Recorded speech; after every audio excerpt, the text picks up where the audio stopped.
Bila ternyata pemangkasan suku bunga Bank Indonesia ini terjadi sesuai dengan proyeksi Ibu dan juga Pak Roni, yaitu di tahun depan, dan mungkin investor asing sudah mulai masuk lagi ke emerging market.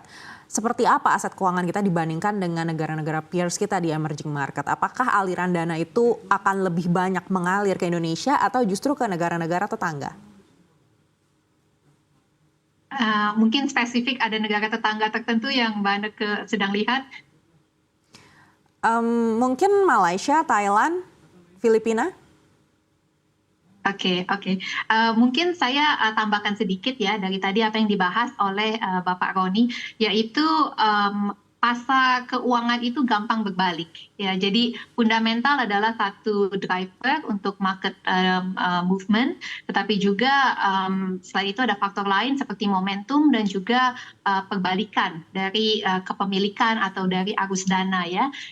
Mungkin satu hal yang saya bisa tekankan di sini adalah positioning dari investor asing di pasar kita, baik di pasar ekuitas maupun obligasi pemerintah atau juga secara anekdotal di pasar mata uang, itu bisa terbilang cukup light, cukup ringan, tidak banyak yang mempunyai exposure untuk long IDR aset. Jadi gampang sekali menurut saya, tadi saya tekankan ada dua tekanan ya untuk aset Indonesia, sisi global dan sisi domestik. Misalnya ada perubahan sentimen di sisi global, itu bisa saja merubah arus dana balik masuk ke Indonesia karena kepemilikan saat ini sangat lumayan sedikit dibandingkan historik atau berdasarkan secara absolut gitu ya, atau dibandingkan dengan besarnya market kita. Jadi akan banyak gejolak, dan menurut saya arus dana balik ke Indonesia dengan yield 12 bulan 7,5%, 10-year yield sekitar 7-7,2%, itu masih cukup menarik ya. Jadi arus ini bisa masuk dengan mudah. Tidak perlu ada perbaikan fundamental. Tetapi yang kita harus selalu pisahkan adalah arus dana mana yang masuk secara tactical atau jangka pendek dan bisa keluar lagi dengan mudah kalau mereka sudah mendapatkan profit misalnya, atau ada relatif value yang lebih menarik di pasar lain, dengan arus dana yang lebih durable, yang lebih memang secara struktural memang mau mendanai pertumbuhan ekonomi di Indonesia. Jadi ada dua hal ini yang akan benar-benar menaikkan gejolak di pasar keuangan Indonesia. Jadi menurut saya pergerakan rupiah ataupun pasar obligasi tidak akan straight line, tidak akan garis yang lurus ya, pasti akan banyak pergolakan, dan relative value dan positioning itu memang sesuatu yang akan sangat dilihat. Jadi kalau berbalik ke pertanyaan Mbak Neke tadi, kalau dari sisi fundamental yang bisa saya tekankan saat ini adalah emerging markets Asia yang sedang favorit mendapatkan arus dana investasi adalah India dan juga safe haven market seperti Singapura dan juga Korea yang benefit dari AI developments. Ini beberapa market yang saya lihat memang cukup favorit. Tetapi ke depannya di tahun 2025 perlu kita lihat mana market yang positioningnya sudah saturated dan mungkin arus bisa berbalik keluar dari sana dibandingkan dengan Indonesia yang saat ini positioningnya saya bilang favorable ya. Baik, kita beralih ke Pak Roni. Pak Roni, kalau menurut Anda seperti apa Pak aset keuangan kita dibandingkan dengan negara-negara peers?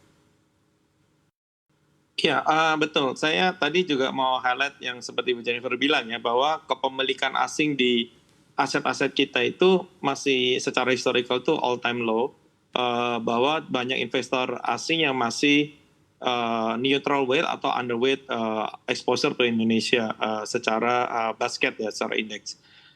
Jadi kalau terjadi pembalikan, menurut saya inflow-nya akan cukup keras, akan cukup cepat, sehingga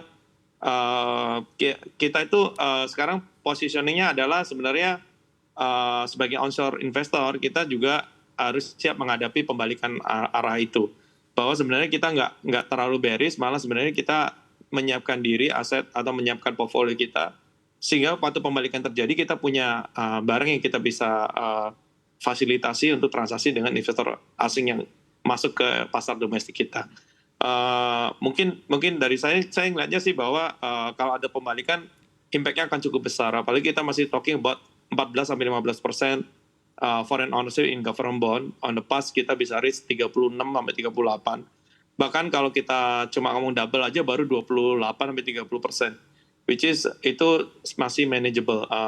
Jadi kami sih melihat kalau ada pembalikan tema atau kami emerging market, aset-aset kita mungkin akan dinilai murah secara value.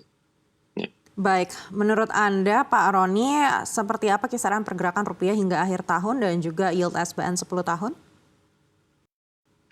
Kami sih melihatnya bahwa mungkin akan stay di around sini. Kita mungkin akan tes 16.5 atau 16.4 gitu. Tapi orang akan jual dolar on the top, sell on rally. Jadi kita akan balik lagi ke 16 ribuan karena kita percaya Fed akan cut di September atau Desember either one this year, sehingga closing tahun ini mungkin akan di 16.2, 16.1 gitu. Sedangkan on the 10 years yield mungkin juga kita melihatnya mungkin ada tekanan dikit ke 7.3, 7.4 temporary, tapi year end kita akan close di 7.1 atau 7%-nya.